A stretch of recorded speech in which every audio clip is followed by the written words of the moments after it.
Assalamu alaikum wa rahmatullahi wa barakatuh. Welcome to another edition of Health Matters 9:30 live in our ITV studios in Johannesburg, and that's where we want you to interact with us in the show of diabetes. It's Diabetes Wellness Month, weekday for the rest of this month of November, but it's been diabetics have really been affected during lockdown and COVID-19, so we want to focus on that. Our specialist endocrinologist a little bit later on. First up, we want to talk to you about our competition. Very excited about our competition. We all need a little help with our nutrition and fitness, and that is why we've teamed up with Betul Fit. Please be aware that it is only open to South Africans. Go onto the website, at least on the social pages, follow at Betul Fit, Boutique, ITV Networks SA, at Nasreen, the producer, and ITV Sales and Marketing. You can like the posts, and that is at Nasreen, the producer page. Tag 3 friends, and that is 1 entry. You can enter as many times as you like, as long as you're tagging 3 friends. The bonus repost, you share the image and you use the hashtag ITVXBetulFit. You may enter as many times as you wish to increase your chances. Remember, for South African residents only, competition closes the 20th of November. So just a few days left, and winners will be announced on the 21st of November. So you last week of entering. Follow the necessary pages, hashtag your friends, 3 friends, 1 entry, and you can enter as many times as you like. We all, as I said, we all need a little help with Betul Fit and ITV Networks. They're giving away some great prizes to kickstart your nutrition. But Betul Fit collagen, fat burner, fat reduction, and something for your hair thickening spray. Please visit Betul Fit Boutique, as well as her website, because she's got lots and lots of goodies up for grabs. And she also has connecting Zoom classes and private classes if you want to get your body in shape, and ladies classes as well. So specifically for those Muslim ladies in niqab and hijab. There you have it, our competition running, and it does close the 20th of November. So hurry, hurry, hurry. Hashtag your 3 friends. That's 1 entry, and you can enter as many times. Only for South African viewers, unfortunately. Channel 347 on your DSTV platform if you're watching us there, as well as on the World Wide Web, itvnetworks.tv. Our Facebook page is also live, and so is our YouTube channel. You can catch any of our shows on there. So this week, let's just update you on our stats for COVID-19 here in South Africa.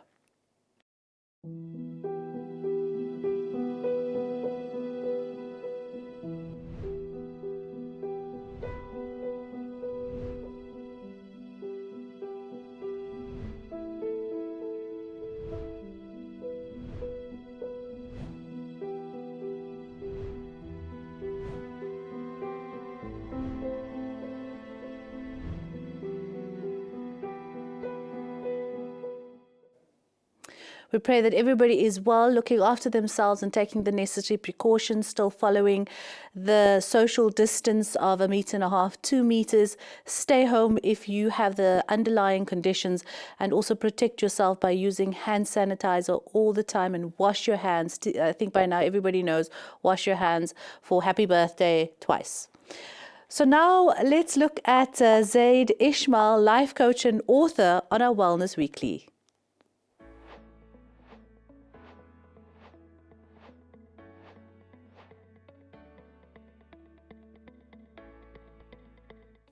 Zaid Ishmael, our aspiring author, mental health advocate, dad, as well as a life coach with his necessary expertise. Please do follow his website, Zaid Ishmael, and he's there to help you out. But firstly, Zaid, we're talking about Assalamu alaikum and welcome back. How are you doing?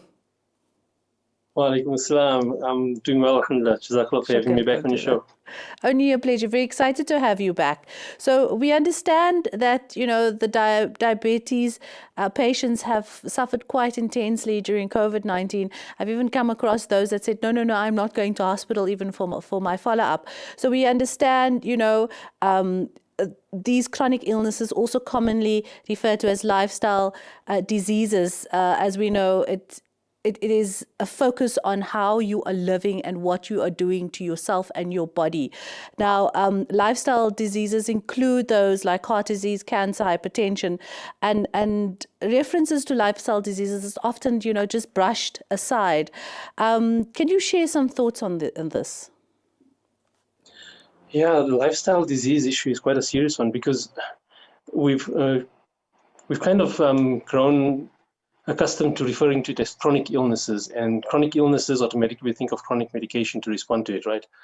But lifestyle diseases, by definition, means that there's something not quite healthy about the way we're leading our life. And it's not about the physical things we do, it's about how we're approaching life, how we experiencing it, how we take the lessons from it, or how we perceive what it has to offer us. And when we start recognizing that's what lifestyle is actually all about, it's not about what we have and what we show. Suddenly we get a very different perspective of what a lifestyle disease might be about, as opposed to thinking of it as a chronic illness. Yeah, and we don't quite realize that this disease, diabetes, is a lifestyle disease, but it's also a chronic illness when you get to the different types. So I know in our last conversation, we spoke about maintaining a healthy lifestyle, mind, body, soul, all of that. How does that relate to, looking after yourself and the importance of diabetes? It's, in fact, when something gets to the point of being what we just said now is a chronic illness or a lifestyle disease, and in fact, just to clarify, it's a common interuse of the terms, right? Where we swap around chronic illness for lifestyle disease, but we settle on chronic illness because chronic illness is something that seems a bit more real and more tangible and something that we can actually respond to because we know there's a whole support structure around it. But it is a lifestyle disease. Chronic illness, lifestyle disease, one and the same thing. And how this relates to the mind, body, spirit kind of balance that everyone is striving for is that after a sustained period of duress, emotional duress usually, we eventually create such a level of stress in our bodies that our bodies eventually have to start responding in stronger ways to let us know that we're in unhealthy space, emotionally and spiritually. And this talks back to the point I made last time about our bodies being a signaling system. So if we recognize these signals early on, we'll prevent it from going full-blown into a chronic illness or a lifestyle disease. If we don't pay attention to it and we assume that the body is doing what the body is doing because it has its own issues and our emotional health is not going to affect that directly because it's completely separate. The moment we separate those two, what we do is we actually demand that the body fends for itself without us giving it the space and the peace and the balance and the harmony that it needs to be able to operate in a healthy way. So we understand with chronic illnesses often comes the idea of having to be on chronic medication, although this does fall into the category of lifestyle disease when you talk of the different types of diabetes. But understanding that people would often then go to the chronic medication for the lifestyle disease instead of actually making the necessary lifestyle changes. What's happening here? That's the fascinating part, the morbidly fascinating part almost, because when we have a lifestyle disease and we go for medication, what the medication does is it actually looks to shut down those signaling systems that are actually telling us that we need to make changes. So it's if we wanted to use an example, a very simple example, it's like having a problem with your car and you see this indicator come on your dashboard to say that there's a problem with the engine or something, right?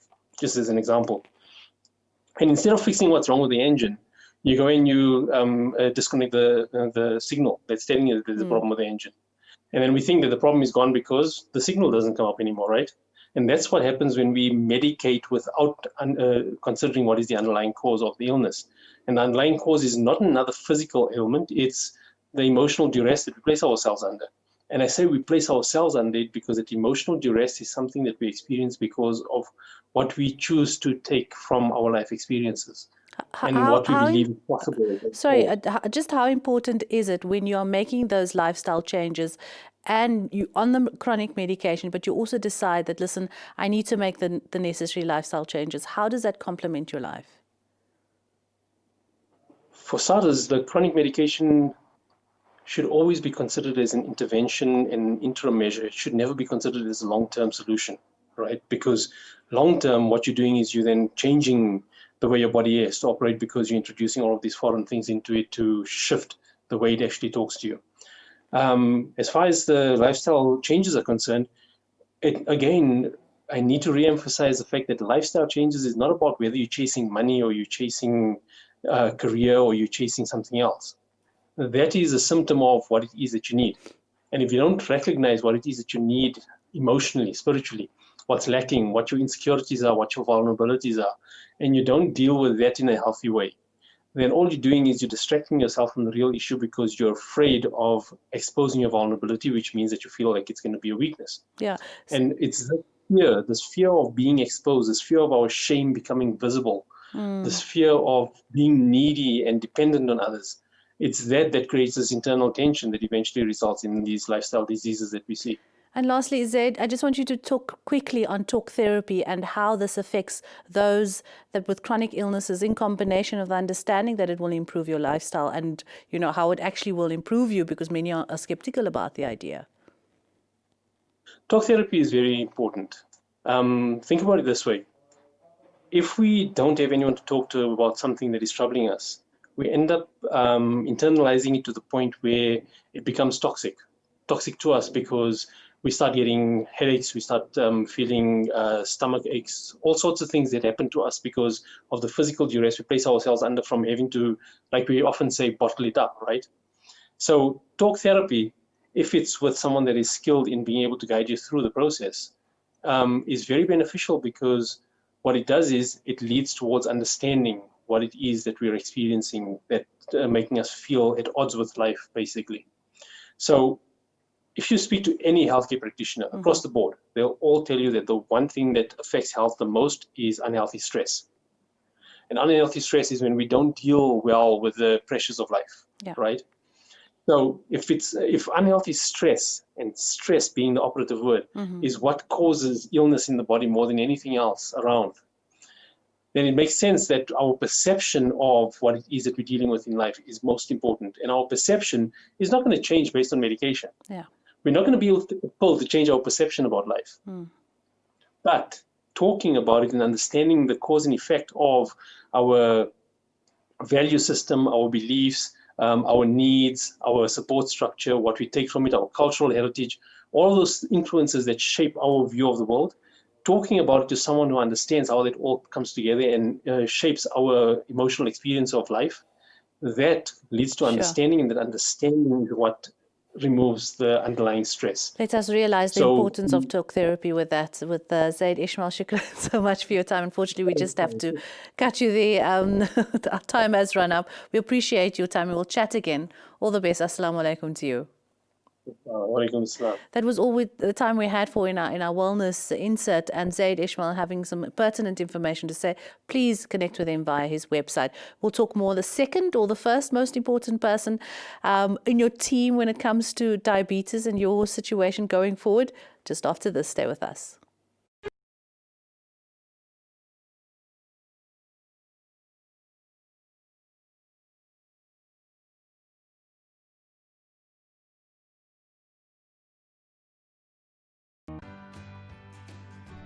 If you have diabetes, you need to abstain from all carbohydrates. True or false? False. In fact, carbohydrates account for up to half the body's energy needs. Instead of eating simple carbohydrates, which cause a surge in blood sugar levels, eat more starch-based carbohydrates. Eat fruits in moderation as they contain sugar. Consume sufficient fiber to slow down your body's carbohydrate absorption. Animal protein is carbohydrate-free, but plant-based proteins and dairy products contain carbohydrates. Strive to maintain a healthy BMI. The heavier you weigh, the higher your diabetes risk. Consult a dietitian to better understand your nutritional requirements. For more health tips and videos, visit our Health Exchange portal and Sing Health YouTube channel, your trusted source for health and medical information. Thanks to Sing Health for that information. But now let's, as I said, the second, and in my list, actually the first important person when you have diabetes and just realize, what do I do? What do I eat? Is your clinical nutritionist. That is Elenia Colocatronis online with us, who specializes in genetically modified, processed, chemically enhanced foods and the effects it has on the South African public and children, especially women who are trying to fall pregnant, and specializes in fertility, is Elenia Colocatronis. Thank you so much, Elenia. Thank you for joining us once again. Always a pleasure, and appreciate your time. Thank you for having me. Thank you so much. I love being with you. Thank you. Talk to us about the video we just saw now, because often the very first thought that came to mind was, oh, we're not allowed to have carbohydrates, and yes, yet we can, and there's some sugars we can and can't. And so talk to us about the video quickly. Koa, it's so important for people to understand. Usually when people are diagnosed with a condition, just any condition, it could be obesity, it could be diabetes, they're never fully allowed to understand how important food is. A lot of the times people are very unaware of the role nutrition plays. So there's a lot of ways to go about this. A lot of people who have become, or who find out that they're diabetic, the first thing they're told is that sugar is a huge no-no. Carbohydrates need to be slashed either in half or completely. But the truth is that's not how it works. The body needs carbohydrates. It needs energy for it to, we need energy to have a thought, to have energy to walk around, to work, to be functioning. But the thing is, we're not told enough about what kind of carbohydrates we should be eating. A lot of people think carbohydrates is bread and potatoes fried, but the truth is good carbohydrates come in many forms, and every human being needs all kinds of foods. Carbohydrates are very important. So the general rule of thumb is that if you are diagnosed, for example, with diabetes, you do need to speak to someone to explain to you what kind of carbohydrates you should be eating. So anything that we do eat falls into a macronutrient category. It's either fats or proteins or carbohydrates and alcohols as well, but we won't discuss this now. But the thing is, for any person to function properly and maintain, as far as possible, a healthy lifestyle, being healthy, we need all kinds of foods. The problem is how much of it that we're eating, how much of that one food we're eating. And so a lot of the times, if someone finds out they are, for example, diabetic, they're told absolutely no carbohydrates, no sugars, it's not good for you. But it's not a very wise statement to make, because there's so much good, for example, in a potato. There's roughage, there's fiber, there's everything that you need, there's potassium. And to eliminate it is quite a big mistake. They just need to be educated what kind of carbohydrates and how often they're eating it, and how the food is prepared is very important too, Khoa, very important. So when we talk about, yes, we can have sweets, yes, we can have fats, you often said that's bad for me. What do we need to know about its contents and moderation? When it comes to sweets, Koa, and I say this often, and it's in most of the meal plans I've sent to almost everyone I've worked with, I would prefer the person who's having a sweet craving, because it does happen for many reasons. There's no need to divulge or try and go deeper as to why we have sugar cravings. We do, everyone has them. But what's important to me is that I would rather have you have the few blocks of dark chocolate, or the handful of wine gums, for example, or some lovely licorice, as opposed to having the chemically non-nutritive sweetener, diabetic, sugar-free. It's a mess for me. It's a complete mess. I think that it does a lot more damage to your body than what an actual teaspoon of sugar does, for example, in your tea, or a little bit of chocolate, as long as it's good quality. And again, there is some good in it. Our problem, again, Khoa, is it's not the chocolate. Our problem is ourselves, because we don't stop. We don't stop with a few blocks of chocolates. With a few blocks of chocolate. So our problem is how much we're eating and why we're craving. You find a lot of people that diet very religiously, that are very strict, that have zero carbohydrates. It's a high fat, high protein diet. They tend to be the patients that crave more. So my general rule of thumb, Khoa, is whether you have a medical condition or not, if you eat everything in moderation and you eat properly, and your portion sizes are correct, you tend to have these crazy sugar cravings where you need 5 slabs of chocolate, for example. But how do you know when your portion sizes are correct? Often they say you've got to use your fist as an example. So I'd put my pieces of chocolate all around my hand and my fist to measure how much chocolate I could have. So let's talk about, you know, the portions and what is, again, moderation and what we should look at. You saying a few blocks. So for me, a few blocks is 3 and I can handle that. But for others, a few blocks is maybe, you know, 3 lines of chocolate, and it adds up to half a chocolate. So let's talk about the reality of moderation. It's play. Yeah. Moderation is more how you feel after you've eaten. In other words, if you're sane of mind, if your body and your brain understand each other. For example, I'm full, I'm going to stop eating, and you stop eating. Moderation is more how you feel than how you think. Okay. More often than not, we eat what we think. We feel like something, so we have it. We don't listen to ourselves anymore, Koa. We don't listen to ourselves. When we're full, we don't listen, we overeat. When we've had our sugar sating, we want more. So a lot of the time it's not, and this is something I've said in my research that I've noticed as well, Koa, a lot of the time, a lot of issues that we have, obesity and obesity-related conditions like diabetes, for example, it's not so much just a few blocks of chocolate or a potato in the oven or an occasional burger that does the huge damage. It's how incessantly we're doing it. And if you actually think about it, Koa, a lot of the times if we just cooled down, if we just allowed ourselves what we needed as opposed to what we wanted, we wouldn't be in this state. Okay, so a lot of people think I'm very relaxed and easy.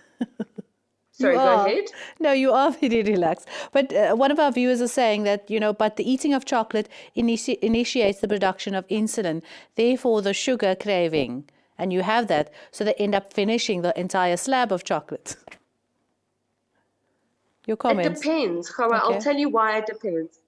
If the viewer, I hope the viewer understands this, if someone is nutritionally looking after themselves, in other words, they're not doing these fasts or they're not doing these fad diets and they're not skipping meals, they're active, they eat well, they have their meals, they don't ever go feeling hungry, and I hope the viewer hears this, you would be able to have a few blocks of chocolate and not crave more.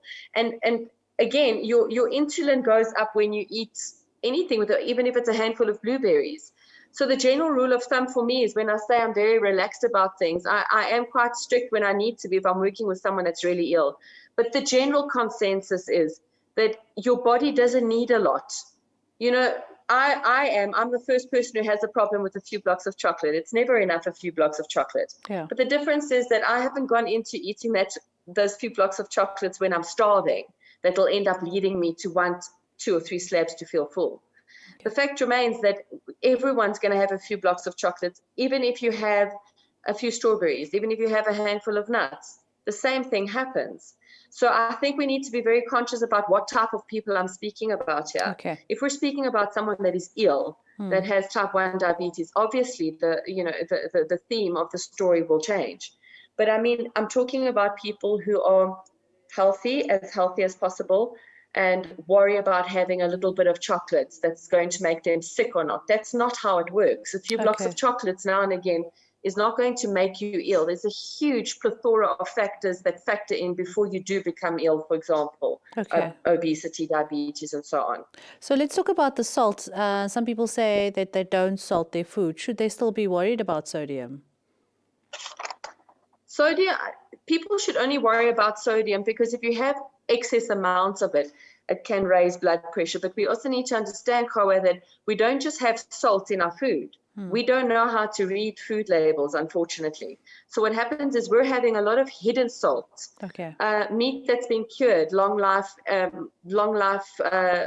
these cured meats are full of salt because they're a preservative. Salt is used as a preservative for a lot of shelf life food, in other words, food that has a shelf life that stays in fridges that people go into supermarkets and purchase. But there's also a lot of there's a lot of salt, in takeaways, and there's a lot of salt in ready-made foods. So we need to understand exactly how much salt we're getting. The little bit of salt that we're putting on our food is not going to make a huge impact. However, if you're eating very industrialized foods, if you're eating a lot of high-fat foods, because a lot of high-fat foods have a lot of salt in as well. And also more salt, the more salt you have, the more you want. So it's a negative knock-on effect. The little bit of, it's basically a teaspoon to 1.5 teaspoons a day is the general consensus, but we never have anything near that because we live on industrialized food. Yeah. Very few of us actually cook at home. So Prepacked we stuff. have to be mindful of that. Fresh food, whole food, and more of what's coming from the ground. If you see that, then that's good for you. Thank you so much, 100%. Elenia Kolokotronis. Always a pleasure chatting to you. So we appreciate your time. Thank So we you. chat again. All the best. Good evening. And, Thank you so much. Take care. It's a pleasure. After this short break, we'll come back with more diabetes videos and our endocrinologist online. Please interact with us via our open line live in studio and our WhatsApp number. More just after this.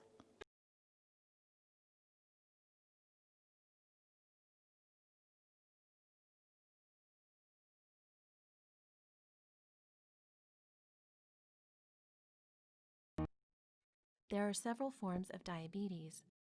All forms of diabetes involve having too much glucose in the blood, which can have harmful effects on the body over time. Type 1 diabetes, formerly known as juvenile diabetes, is an autoimmune condition. This means that the immune system, which usually fights viruses and bacteria, produces antibodies that fight and destroy the insulin-producing beta cells in the pancreas. Since insulin is needed for cells to take up glucose, a lack of insulin will raise blood glucose levels and result in diabetes. Because beta cells are destroyed, people with type 1 diabetes always require insulin therapy. Welcome back. Just some information on type 1 diabetes, but to tell us more are our specialist in the endocrine system, endocrinologist, Dr. Bana and Dr. Ruda. Very good evening to you, gentlemen, and thank you so much for joining us. Welcome to ITV. Good evening. Hi, thank you for having us. Only a pleasure. So now we understand that we're talking about type 1, type 2 diabetes, chronic illnesses and some lifestyle changes, and we want you to interact with us live here in studio. If you have any questions on diabetes, it is Awareness Month for all those suffering for diabetes and their family. Contact us on 0100 545 736, and our WhatsApp line is also available, and I'll get those messages instantly. So if I could quickly start with you, Dr. Bana, could you give us some information on the stats currently in SA for those suffering for diabetes, some of the numbers? All right. So at the moment, I mean, we've got type 1 and type 2 diabetes. So from type 2 diabetes perspective, we're looking at about 3.5 million people. Sure. So we know from the world stats that about 10% of patients with diabetes have type 1 diabetes. So we don't really have stats on type 1, but we're probably underdiagnosing it just like we're doing type 2 diabetes. The difference is with type 1 diabetes, normally if it gets missed, it's quite catastrophic. I can tell you from Baragwana Hospital perspective, we run the biggest type 1 diabetes clinic. We've got about 800 patients with type 1 diabetes. Okay, so the difference between type 1 and type 2 diabetes, and what are the symptoms that goes with that? All right, so they basically both completely different conditions. They present with high glucose levels. So as your cartoon earlier showed, type 1 diabetes is mainly an autoimmune condition where your own defense system, your own army cells are producing antibodies that erroneously attack the beta cells. And the beta cells are found in the pancreas. They make insulin, and as the cartoon nicely showed you, insulin is used to manage sugar levels. So in those patients, obviously the sugar levels are going to be very high, and then they're going to develop or present as having type 1 diabetes. In terms of type 2 diabetes, that is more a lifestyle condition. So what happens is there is a genetic predisposition in about 85% of people that have type 2 diabetes. And here, as life goes on, people become a bit more sedentary. Our diets go the wrong way, where we have way too much carbs. If you're genetically predisposed to developing this condition, you end up developing type 2 diabetes. And this one is very much lifestyle dependent. So they're both going to present with high sugar levels. Type 1 presents more catastrophically. So these patients are generally young, they're wasted, they're thin, they pass a lot of urine, they have excessive thirst, and normally it's an infection or an accident or major stressor that basically precedes the diagnosis of type 1 diabetes because it's catastrophic. Whereas type 2 diabetes happens over a long period of time, normally gets missed, and most people end up having type 2 diabetes and miss it for a few years before it gets missed. So we know in South Africa, at least 60% of people with type 2 diabetes are not diagnosed. Okay. And they will have symptoms of passing a lot of urine, having thirst. They typically are the overweight. All right. Dr. Ruda, if I could pose quickly to you, what are some of the long-term complications of diabetes? And if Dr. Ruda, if you could just explain to us how diabetes patients have been impacted because of COVID-19 as well. Thanks, Hoa, for the question. So, I mean, we've always known that diabetes causes very serious complications, and the nature of the pandemic of diabetes is very silent. You don't see the cause and effect. The reason why Dr. Bana and I and others treat this condition aggressively is to prevent catastrophic complications like heart attacks, strokes. You can get vascular disease of the feet, which leads to gangrene. You can get nerve disease leading to numbness, so-called diabetic foot.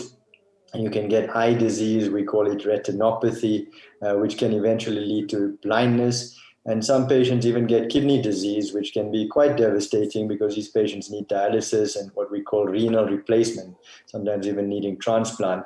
So those were the traditional sort of complications we've been trying to get people to become aware of. Treat diabetes well early so you can prevent those catastrophic complications later.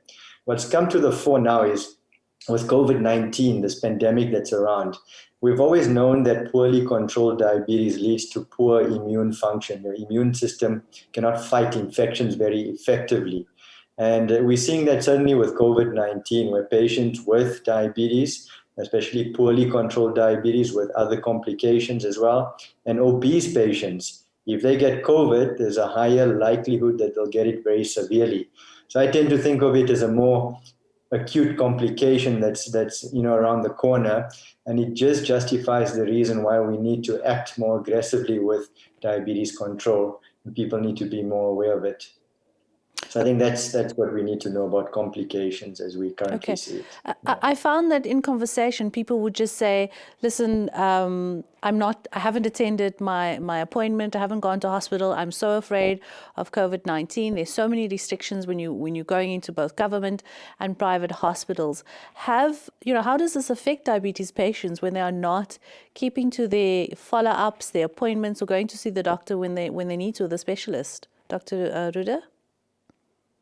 Yeah, so it's a good question. And I think, the nature of a crisis or an acute pandemic is at the beginning part of things, you don't know what to do. And as information unravels, we start adjusting and readjusting how we practice. It is true that you don't want to put patients who are at risk of severe COVID at risk. But with the standard measures and taking the hygiene precautions, generally we can be safe. A lot of doctors have adjusted around keeping contact with their patients through telemedicine, virtual medicine, telephone calls. They can still keep in touch. Blood testing still continues. Patients can do home monitoring of their glucose and send those results through to practices. Today, there's also continuous glucose monitors available where you can upload that data onto the system. So I think as this pandemic has unfolded, the COVID pandemic, we have also adjusted to practicing. But I think a key message is that patients should realize that maintaining contact with your doctor is very important through this pandemic, and we can do it in various ways to assist them. And we've all adjusted around it to assist them. Dr. Bana, with you in the government sector, and we want to look at what government is doing as well. But firstly, let's look at the big question people are asking, can diabetes actually be prevented? Yes, so certainly type 2 diabetes can be prevented. Like I said, although there's a genetic predisposition, lifestyle plays a vitally important role. And the truth is, as a nation, we have become more sedentary. And as a nation, we're also in the top 5 nations in terms of obesity. So, I mean, the recent stats have just shown that our female population, 70% of them are either overweight or obese, and about 30% of our males are overweight or obese. So those are shocking numbers. And what's worse, if you look at our pediatric population, if you look at the world stats, we're looking at about 6% of children around the world are either overweight and obese, and in South Africa, it's 13%. So that is definitely playing an important role. And so certainly, if we all try and improve our diet, certainly increase the caloric intake of especially carbs, sugars, refined sugars, and become a lot more active. So for example, we did a study, one of my master's students did a study 2 years ago, and we took some of our diabetic patients, we interviewed them and asked them whether they thought they were active enough for the condition that they had. And most believed that they were. And we gave each patient a pedometer that measures the number of steps they do. And on average, our patients were doing 3,400 steps a day. Now, if we're trying to get our nation to be a lot more healthier, certainly from an exercise perspective, we need at least 10,000 steps a day. Sure. So we're coming far short. So this is definitely preventable. And the thing is, we need to be starting in our schools. We need to be starting in our children. We need to be changing the way we eat at home, the ethos behind exercise, and certainly it is then preventable. In fact, there's a whole lot of new medications that have come onto the market. And of course, if they're used early enough, and you can induce at least 10-15% weight reduction, it certainly is a reversible condition. That's type 2 diabetes. Type 1, unfortunately, is not reversible, has to be managed. And there's a lot more that's going to happen from a treatment perspective in the future. But now the cure eludes us from a point of view of type 1 diabetes. Okay. So definitely a way forward and a way out of type 2 diabetes patients. And if you look at that numbers, the message needs to go out, 10,000 steps or more. So get you that digital watch. And let me tell you, most smartphones can do the job for you. But we'll talk more and some of your questions that are coming through to our specialist endocrinologist just after this.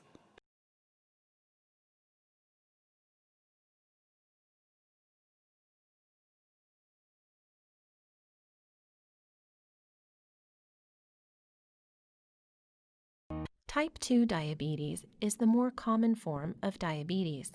In type 2 diabetes, cells in the body become more resistant to the effects of insulin, so less glucose is taken up by the cells. This raises blood glucose. Beta cells in the pancreas try to produce and release more insulin to overcome this resistance. However, over time, the pancreas cannot produce enough insulin and blood glucose levels remain high, resulting in diabetes. The liver also becomes more resistant to insulin, which normally stops it from releasing stored glucose. As a result, the liver releases too much glucose into the blood. The higher levels of glucose in the blood causes damage to the blood vessels in organs throughout the body in both these forms of diabetes. Welcome back, and again, information on type 2 diabetes. As we said, as Dr. Bana has said earlier on, it is preventable. 10,000 steps or more is what we need to do a day. Dr. Bana is based at Barra Hospital, and we also have online Dr. Ruda at Life 4 Ways Hospital. Thank you so much, gentlemen. Once again, specialists in their own right, quite a nice long CV. So we appreciate your time and your services, and we will be tucking into that in just a minute with some of our questions. So welcome back, Drs. Bana and Dr. Ruda. If I could quickly pose a question to you, Dr. Ruda, understanding some of our viewers wants to know, not getting full, just a question on diabetes, is not getting full a sign of pre-diabetes? And what is the very best way to determine one is a diabetic beyond the pin prick? To you, Dr. Ruda, if I may. Yeah. So the first part of your question on pre-diabetes, I didn't get that very clearly. Okay, so the person says, is not getting full a symptom or a sign of pre-diabetes? I don't know if you need more information. Not getting full, sorry, yeah, I didn't get that part. Yeah. And look, I can't say that it is a symptom of pre-diabetes. Yeah. Pre-diabetes is not a diagnosis, it's a description of before you get to the diabetic point where the blood sugar is high. Usually these patients would be gaining weight, they may get some pigmentation on the back of the neck, they may already have high blood pressure and cholesterol in that phase. So these are some of the things they can look out for, and a doctor can certainly check for these parameters and do some measurements to understand where they are in the spectrum. The diagnosis of diabetes is based on a formal blood test.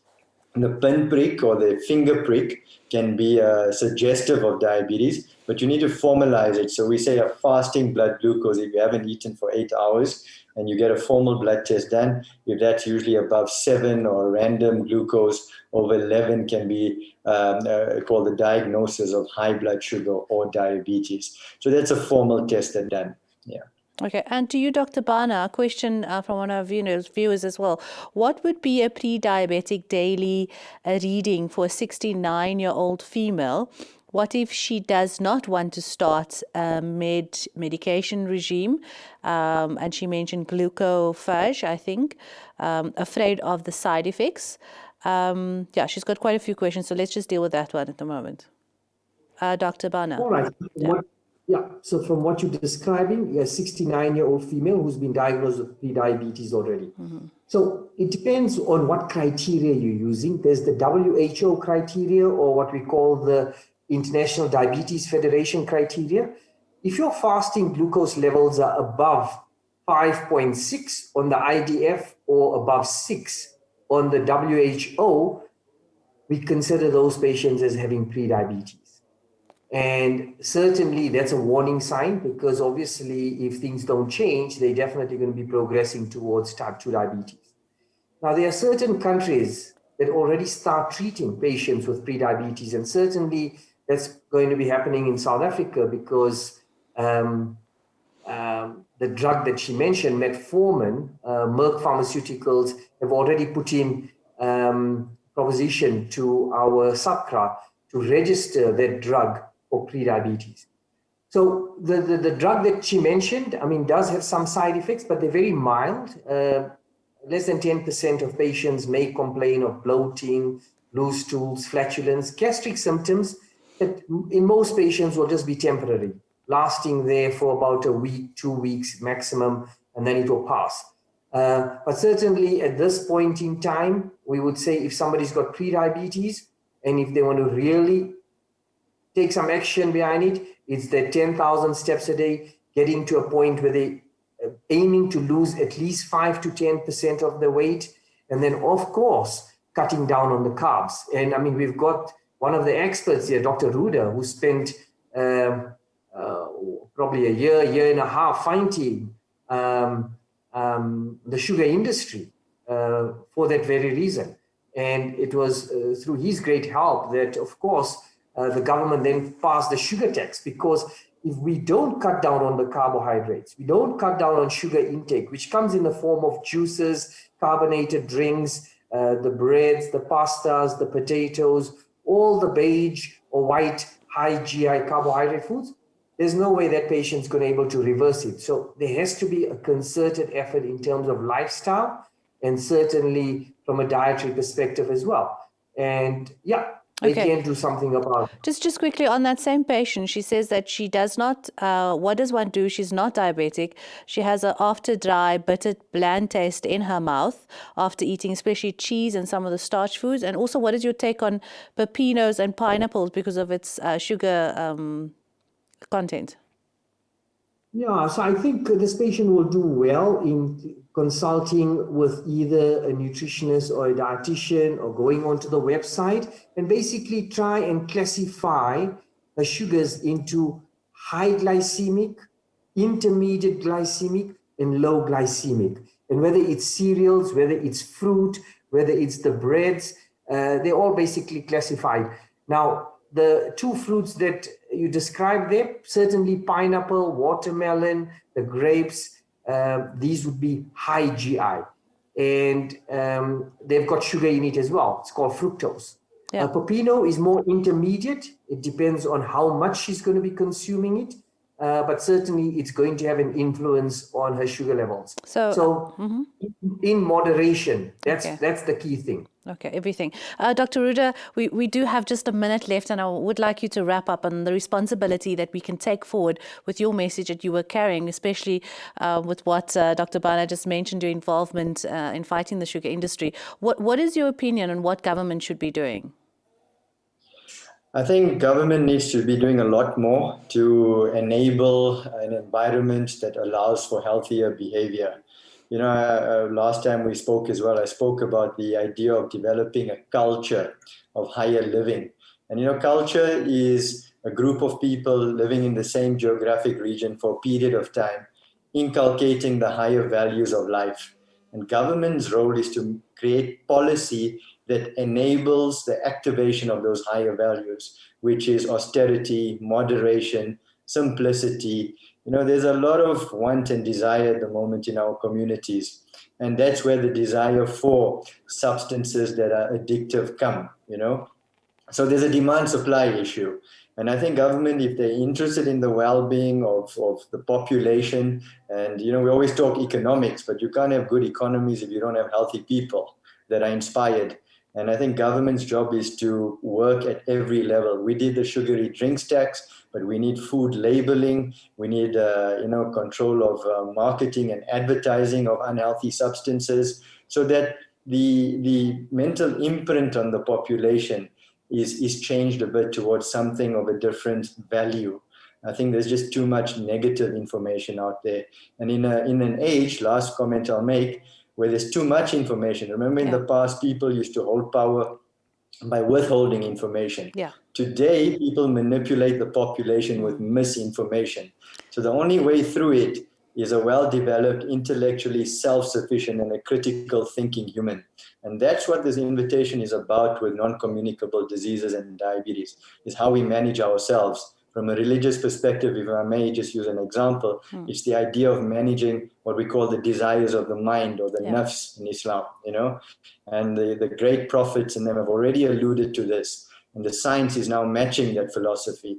And I think we need to really think deeply about where we're going as a species with these kind of pandemics. Yeah. Some deep thinking from Dr. Ruda, not just diabetes as a chronic disease, and some lifestyle changes. We appreciate your time, both to Dr. Ruda and Dr. Bana, doing their bit in society. Please, guys, we appreciate what you're doing, and do keep it up, and may the Almighty grant you the necessary strength to keep going. Good evening to you, Dr. Ruda, and Dr. Bana as well. Thank you for your time. So there you have it. Please do interact with our social pages. Our competition is still running, the last few days, but very important information on diabetes. You have to make that change. It's in you, nafs, and also the 10,000 steps, the message that we got from Dr. Bana as well. Keep that going. Your phone's going to do the work for you. Next show, we'll discuss pancreatic cancer, but do also watch the shows that you have missed. Repeats on Wednesdays and Sundays. ITV Network's Health Matters YouTube channel from myself and our team here live in Johannesburg. Wassalamu alaikum and goodbye for now.